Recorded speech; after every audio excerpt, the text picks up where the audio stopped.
Чи віриш ти в дружбу між чоловіком та жінкою? Деякі дівчата тримають своїх найкращих друзів-хлопців як запасний аеродром. От в таких моментах для мене просто дружба помирає. В тебе залишаться друзі з дитинства, з ким ти спілкуєшся прямо зараз? Мене порівнювали з дітьми маминих подруг. О, Господи!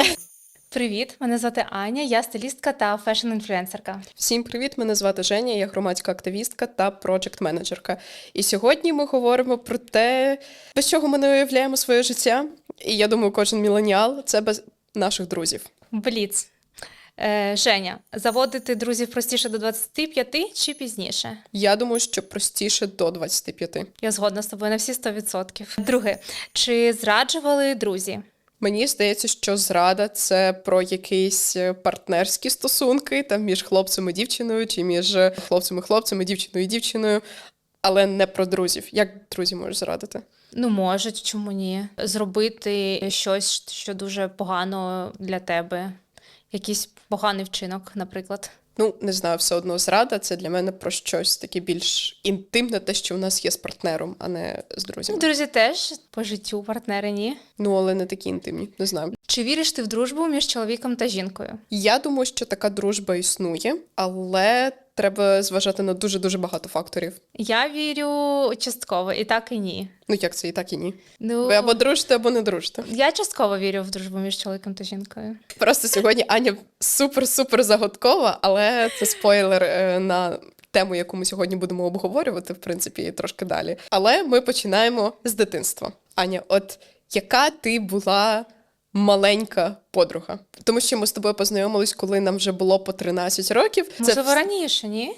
Не знаю, 8 клас. Думаєш, так пізно? Я не знаю, Окей, я може, все життя знаю. Боже. Ну, 7 або 8 клас, але все одно ось, яка ти була в дитинстві як подруга? Слухай, я не знаю, це треба спитати інших людей, ось, але мені здається, що... Що ти була класна, Ні, найкращою я подружкою. думаю, що в дитинстві це зовсім інша історія, зовсім інша дружба, у вас просто якісь спільні інтереси є. Я там дружила з дівчинкою, з якою я ходила на свій перший хор, вона була там моя найкращою подружкою, ми досі підтримуємо зв'язок, можливо, не так добре, як, можливо, хотілося б, але ми досі там поздравляємо один одну з днями народження, зі святами якимось, там, з весіллям я її поздравляла. Женя, а як у тебе в дитинстві з дружбою складалося? В мене була найкраща подружка Аня, у якої було світле волосся, блакитні очі. Да, і ви можете подумати, що я описую цю Аню, але ні, це була інша Аня. І ми з нею дружили, і все було класно. Але потім прийшла нова дівчинка, Лена, як зараз. Вона не казала, що вона Олена,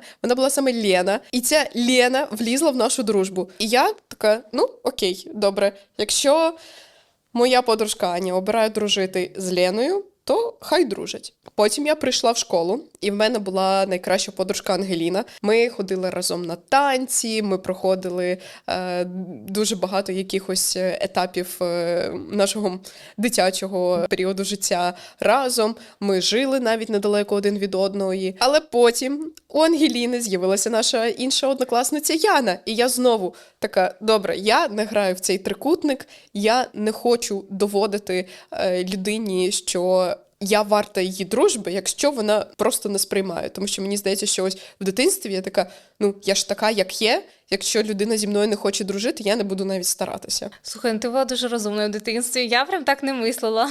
А мені навпаки здавалося, от коли я була маленька, так думаю, блін, от Женя, що ж ти не борешся за свою подругу? Треба Так.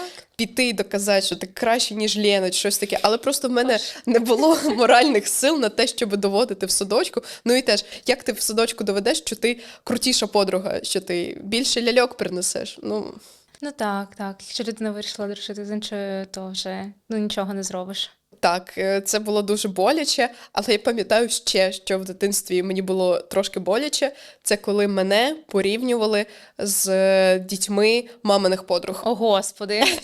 Той самий син мами не буде. Гірше, це були доньки маминих подруг. І так сталося, що і я була в чомусь успішна, і ці дівчата були в чомусь успішні, але мої батьки хотіли, щоб я теж готувала так само класно, як вони, щоб я математику так само гарно розуміла. Хоча, я перепрошую, у мене в 9 класі було 12 по ДПА, по математиці. Куди ще краще розуміти, але все одно батьки такі, от подивись. Там Давай вона... подивимося правді в очі про математику. Я б хотіла зупинитися на цьому моменті. І так, давай розставимо всі крапки над «і». Хто допомагав мені здавати вищу математику екзамен? Хто мені допомагав здавати бухгалтерський облік? Хіба це не справжня дружба? Тому, Женя, ти найрозумніша серед всіх, кого я знаю Дякую, по дякую. математиці і всім цим предметам. Дякую, але все одно я вчилася в звичайній школі, а ось ця донька маминої подруги, вона вчилася в якомусь спеціалізованому ліцеї чи щось там, не знаю. Ну, не наукова зміна, але щось прям супер крутий математичний клас був, можливо. І вона завжди казала, що ось, дивись, ти повинна рівнятися. Женя, ти була краще. І не те, що вищу математику ти здавала її декілька разів. Коли ти повторюєш, то це просто краще робиться. А тебе ніколи не порівнювали? Я так точно, я не пам'ятаю, щоб мене прям порівнювали в дитинстві з кимось з інших дівчаток.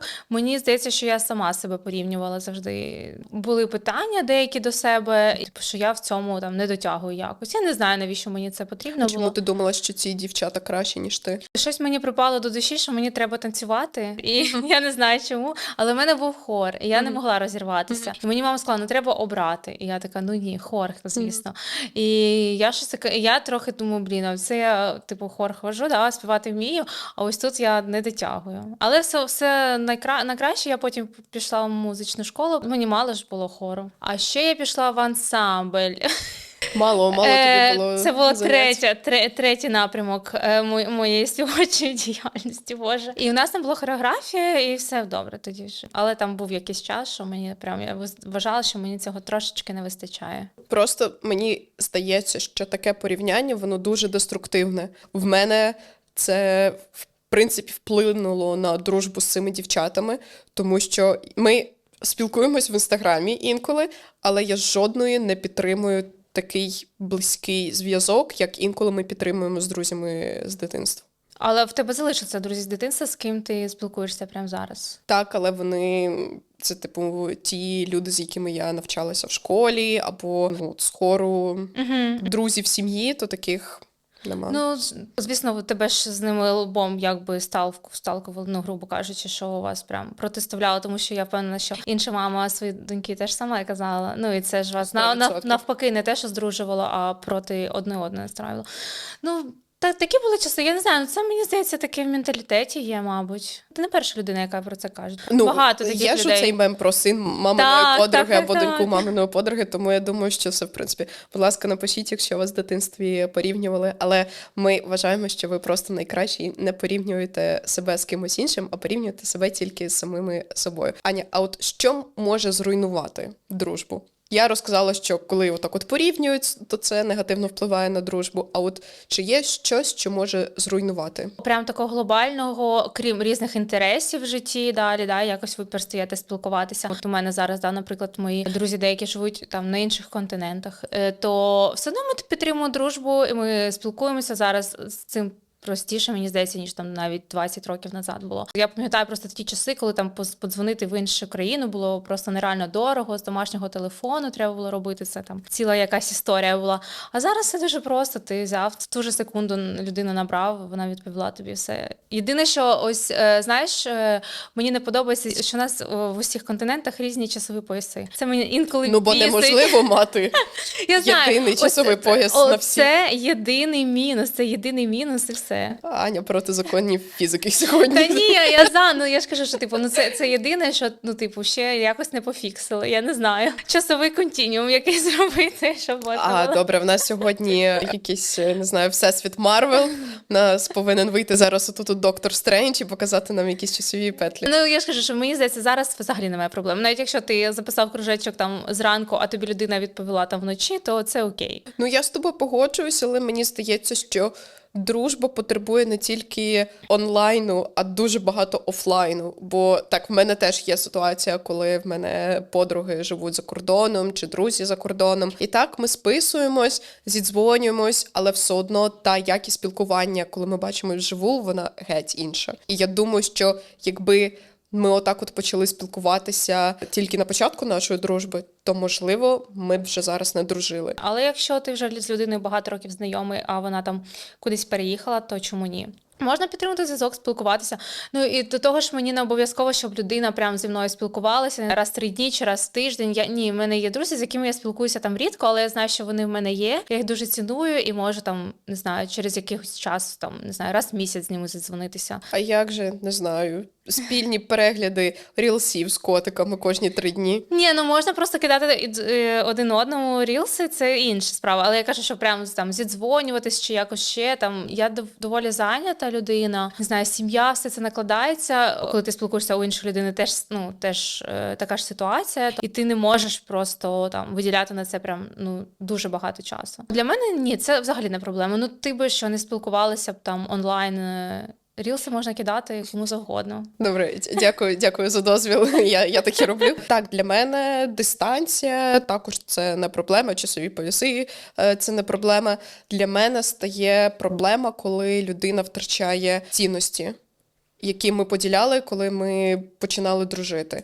Тому що в мене є така історія, це дівчинка, яка зі мною навчалася в коледжі, ми дуже сильно дружили, вона ходила до мене на дні народження, на весілля, я їй довіряла, і ти знаєш, про кого я кажу. І в 21-му році щось таке почало з нею відбуватися, тому що ми будемо називати цю кондитерську, але вона досі є в Києві, для мене, на жаль, але вони зробили такий ситуативний креатив, типу, а що би з нашої випічки замовив Моргенштерн на своє весілля? І я така, 2021 рік, навіщо український бізнес все ще орієнтується і робить якийсь інфопривід, не життя наших зірок, яких вони просто живуть також дуже цікавим життям, а якогось російського репера, який ще дуже зневажливо ставився до України завжди. І я це виставила в сторіс, і вона відреагувала, що я кенселю культуру, і що це неможливо, якщо в Берліні в опері можна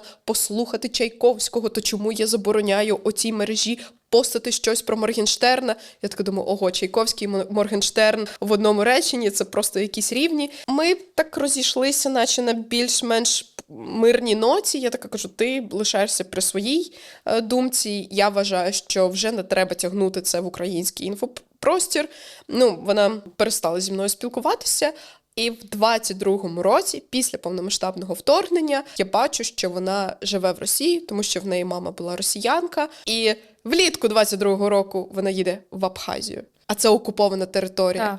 І я така, Боже, в тебе сестра була в Ірпені на початку березня 22-го року. І ти не проводиш паралелі. І от в таких моментах для мене просто дружба помирає. І мені дуже хотілося це все їй висловити, тому що я люблю, знаєш, як закінчувати дружбу, то просто таку жирнющу крапку ставити. Але я просто подумала, це нічого не поверне. Вона має український паспорт. Вона не зробила жодної спроби виїхати і жити інше життя. Ні, вона обрала Росію і Абхазію. Така людина не може бути моєю подругою. Це ж про цінності, тому що якщо вони у вас не співпадають на якомусь глобальному рівні, то далі рухатися можна тільки окремо. Женя, я тебе повністю підтримую, і я розумію, про що ти кажеш. І я можу сказати, що до повномасштабного вторгнення я була, не можу сказати, що я була на 100% свідома, прям як зараз. Хоча там і в 2014 році я підтримувала, щоб ми рухалися в сторону Європейського Союзу. Але все одно я не була прям така, знаєш, ти знаєш, що я все одно могла щось таке ляпнути, просто, що хоч стой, хоч падай. Але ти пройшла дуже великий шлях саморефлексії. Мені все стало зрозуміло 24 лютого, я прям така, мені все зрозуміло. Ти не одна така. Але, знову ж таки, ця історія – це не про те, що хто раніше що зрозумів про Україну. Ні, це історія про те, що друзі розходяться на таких от питаннях. Женя, розкажи, а ось як ти заводиш дружбу уже у такому дорослому віці? Те, на що ти вказувала, спільний інтерес, це реально допомагає. Я можу сказати, що в мене є друзі, ось в моїй українській організації, Ліберально-демократичній лізі України. Коли я була в бюро Міжнародної федерації, я також завела друзів в бюро. Але секрет дуже простий. Ви повинні реально багато бачитись, і ви повинні працювати над спільними проєктами. І розважатися після цих проєктів. Тому що якщо це тільки якась робота, то це, не знаю, це вбиває оцей весь фан, і люди починають асоціювати тебе тільки з роботою. Бо, наприклад, з моїх робіт в мене нема друзів. Хоча я теж, наче, на корпоративи ходила і допомагала вирішувати якісь задачі робочі, але ні, там не так багато було фану, тому, напевно, у мене звідти друзів не було. А ти, Таня? Мені здається взагалі, що з креативними людьми набагато легше стати товаришами. Можливо, не друзями, але товаришами. Тобі здається. Немає різниці, яка сфера діяльності. Мене вже в дорослому віці я заводила друзів через мою роботу, тому що там сфера діяльності. Це святе коло стилістів, які можуть порадити один одного клієнтам. Добре, я повірю, що там можна і друзів завести. Окей. Мені здається, що зараз, чим я стаю старшою, тим більше в мене вимог саме до того, кого б я хотіла бачити біля себе. Окей, біля давайте себе. цей чек-ліст ідеальної подруги чи друга Ані. У нас не повинно співпадати думка щодо всього. Як, наприклад, ми з тобою дружимо багато років, але у нас дуже багатьом не Це ти що, співпадає. задумуєш ще з кимось писати підкаст? Ти шукаєш ще альтернативні думки? Ладно, окей. Коротше, мені, наприклад, не повинна співпадати думка по всім питанням, але цінності загалом життєві якісь так, 100%. Якісь інтереси, можливо. Загалом це все. Типу, погляди на життя, цінності, інтереси. А фінансове становище, чи ось, наприклад, якби в мене не було чоловіка, от тобі було б легше зі мною спілкуватися, що я така типу холостячка?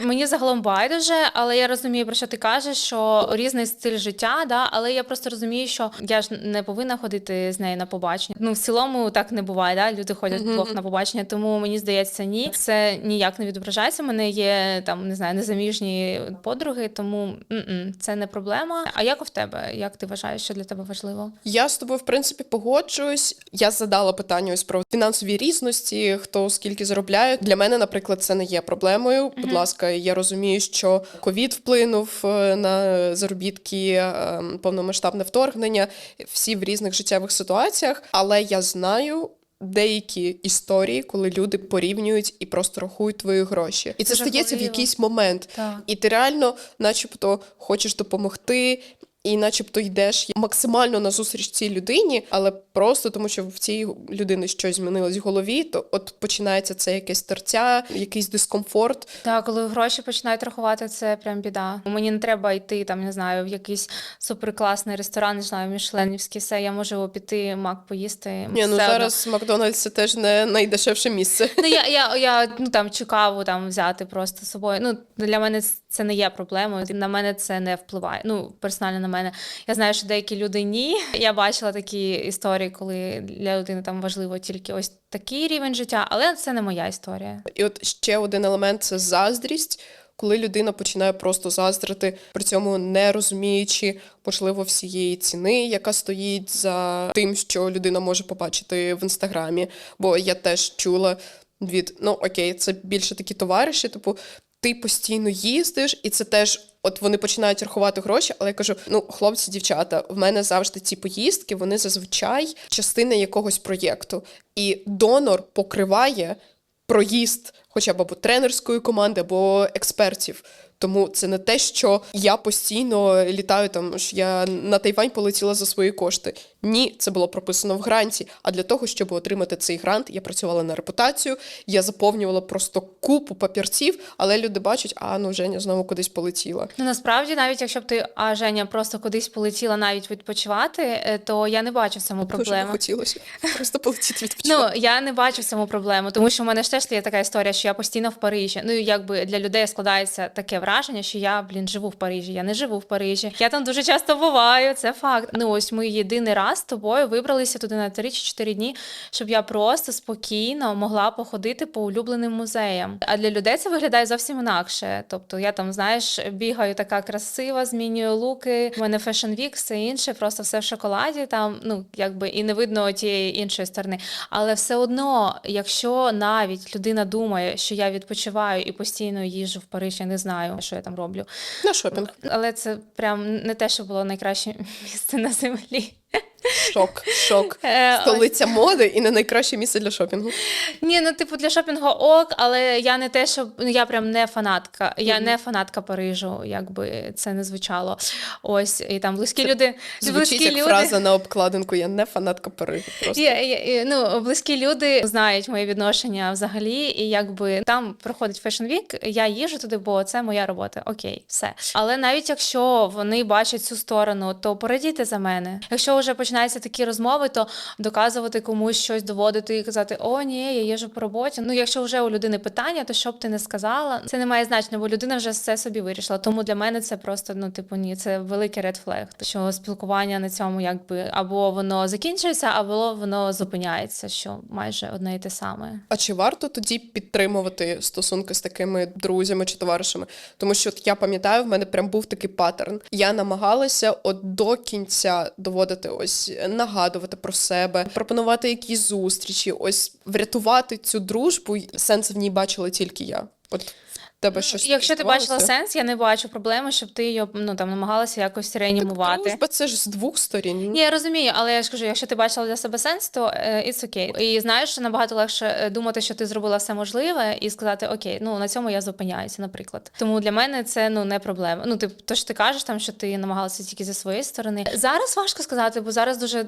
важкий психологічний стан у нас у всіх. Мені там максимально важко далося, що обидва мої брати пішли воювати. Це Ну, вони так, герої. я так страждала. Ну, це я зараз з посмішкою кажу, але в мене всередині просто все зжимається. Я дуже важко це сприйняла. Я просто не могла встати. У мене там зйомки, у мене ще щось. Я не можу встати, я просто лежу, я нічого не можу робити. Ну, типу, я взагалі не можу працювати, нічого не можу робити. Наступив кінець світу. І я просто розумію, що війна всіх затронула. Навіть якщо у них там ніхто не воює, чи ніхто не постраждав, все одно цей тиск, він, типу, відчувається. І тому я розумію, що, ну, якщо казати про зараз, я більше з емпатію і більше снісхождення. Ну, у нас важкий психологічний стан, тому якщо я відчуваю, що людина не може, то я така, окей, можна призупинити, да? Там не обривати, там казати, все, я більше не спілкуюся, все таке. Можна призупинитися і потім поновити якось спілкування. Якщо ми кажемо до повномасштабного вторгнення, треба дивитися, ну, якщо у людини там якась тяжка ситуація була і все таке, але теж треба завжди думати і про себе, тому що, окей, людина там так реагує, але не можна, щоб це тривало безкінечність. Просто всі дорослі люди, якщо проблема, піди, розберись, сходи до психотерапевта. Поговоріть двох Да, поговори з друзями, з тим, скажи, сорі, у мене проблеми. Як я всім казала, сорі, я, типу, ну, погана. Мені самою собою важко, я не знаю, як там іншим людям зі мною спілкуватися взагалі. Ну, це сміливо, тому що я ось розумію, що я навіть не всім друзям можу розповісти про якісь складнощі в своєму житті. І так всім важко, а навіщо я буду ще грузити? І в мене є таке дуже обмежене коло друзів, які можуть почути про якісь негаразди, а всі інші такі... Окей. Женя просто зайнята, напевно. Ну, всі так і вважають і про мене, але це окей. Ну, ми ж опускаємо більш близьких друзів тільки в свої внутрішні процеси, або взагалі там нікому не кажемо. Загалом раніше я прям така, ні, значить ні, все. У мене все було більше чорно-білим. Угу. У мене зараз чорно-білим все, що стосується війни, і то з цим намагаюся працювати. Ось, а раніше прям з усім у мене так було. Зараз підходимо теж до такої теми, де, в принципі, розділяється на чорне і біле.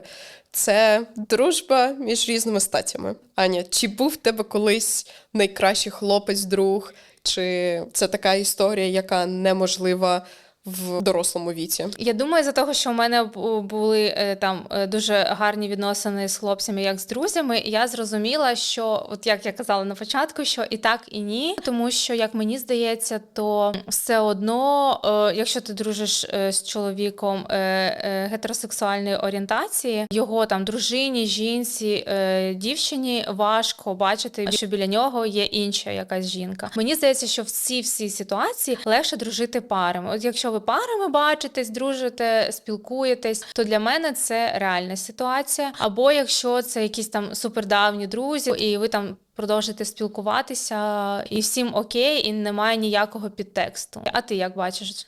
Я до якогось періоду життя думала, що в принципі можна дружити отак один на один. І досі я можу сказати, що в мене є досить хороші друзі, чоловіки. Вони не мої найкращі друзі. Я не знаю, якщо буду йти десь з магазину, я їм не буду дзвонити і казати, ой, в мене там бла-бла. Ні, для цього в мене є інші люди, або в мене є подкасти. Але в мене була така ситуація в коледжі, дуже добре я дружила з хлопцем. В нас ніколи нічого не було. І потім я поїхала ось на рік в Індію. Ми не бачились, і він пише мені 7 березня, як зараз я пам'ятаю, типу, Женя, коли повернешся, запрошу тебе на весілля. І я така, Боже, я так рада за тебе. Да, бо я реально була рада. Ми сукню обирали з тобою. Віртуально ми обирали, бо коли я вже приїхала в кінці квітня, він за тиждень до того розписався, одружився. Я така, ну, окей, добре. Мені тут обіцяли весільну вечірку. Не сталося, ну і не сталося. І потім, коли ми побачились вживу, і вже він був з дружиною, то якось ми давно не бачились, ми обійнялися. Після цього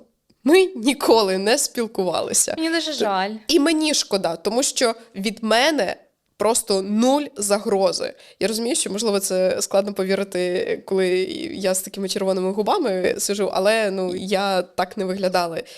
І я дуже чітко демонструвала, що в мене жодного інтересу. Для мене це святе, типу, якщо людина одружена, якщо людина зустрічається, якщо навіть вона думає про те, щоб з кимось зустрічатися, я не буду чіпати. Для мене ця ситуація, що ти повинна зважати завжди на, я не можу сказати, що це ризик, але це фактор партнера цієї людини. Звісно, так завжди. І тому я ж кажу, що це дуже, мені здається, така історія не суперреальна, тому що ніколи не можеш прослідкувати за тим, як друга половинка людини, з якою ти дружиш, може на це відреагувати. Мені здається, в цьому і є якби проблема. Просто я ще знаю, що деякі дівчата тримають своїх найкращих друзів-хлопців як запасний аеродром. Це жах. Бо я спостерігала за своїм знайомим. Його подруга зустрічалася з хлопцем, там вже, не знаю, майже рік вони зустрічались. Але коли в неї захворіла собака, вона подзвонила не своєму хлопцю.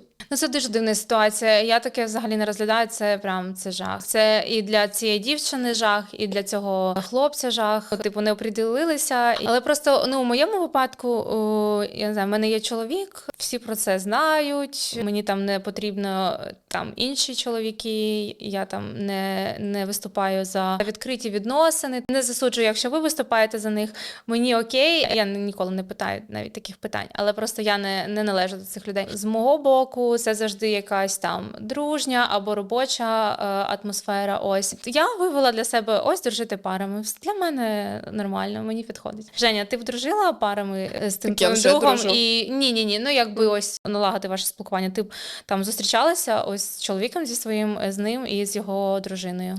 Якщо б дружині і оцьому моєму другу, який вже не друг, підходив би такі варіанти, вони були б в цьому зацікавлені. Так, супер. Мені дуже подобається, тому що я люблю грати в настолки, і нам завжди не вистачає ще якихось людей, щоб протестувати щось нове. Це, звичайно, жарт, але так, я думаю, що це такий формат, який дуже зручний, який всім зрозумілий і дуже такий сейф, безпечний.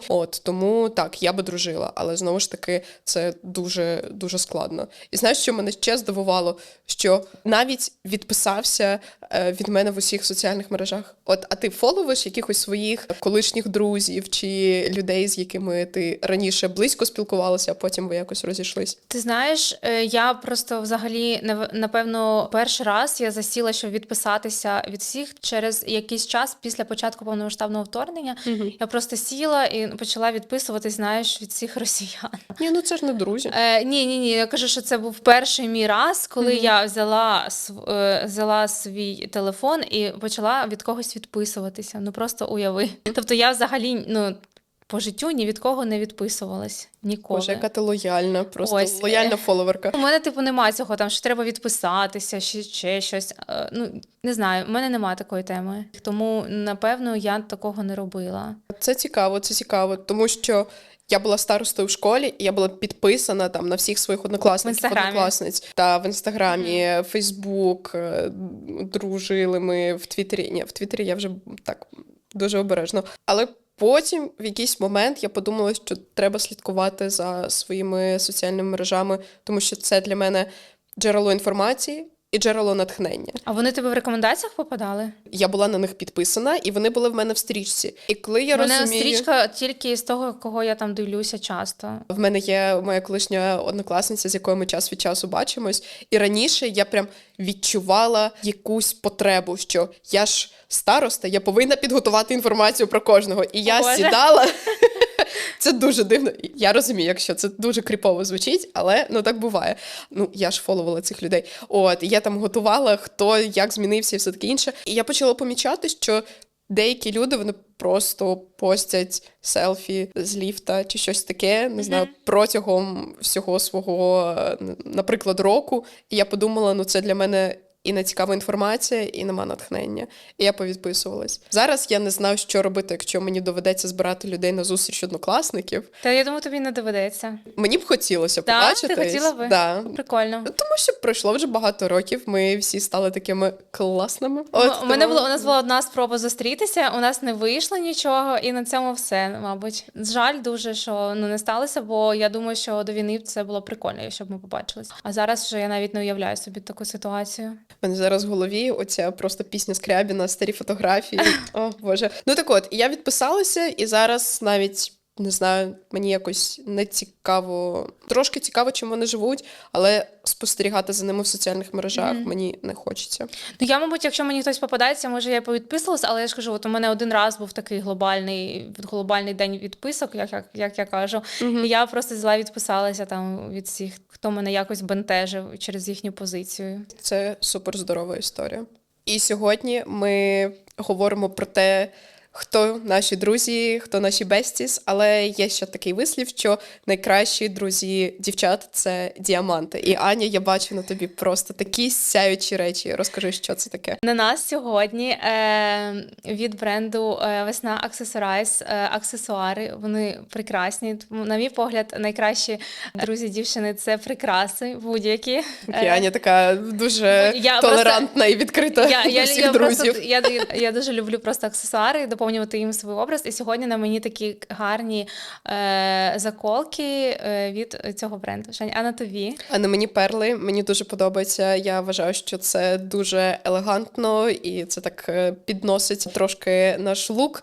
І так, я погоджуюсь, що будь-які камінці дорогоцінні можуть стати нашими друзями. І тільки ще більше підкреслюють цінність наших особистостей. Дуже дякуємо вам, що були з нами і обговорювали друзів.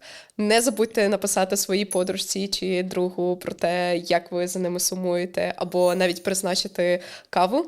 І дякуємо Збройним силам України за те, що ми можемо писати цей подкаст у Києві. І скоро почуємось.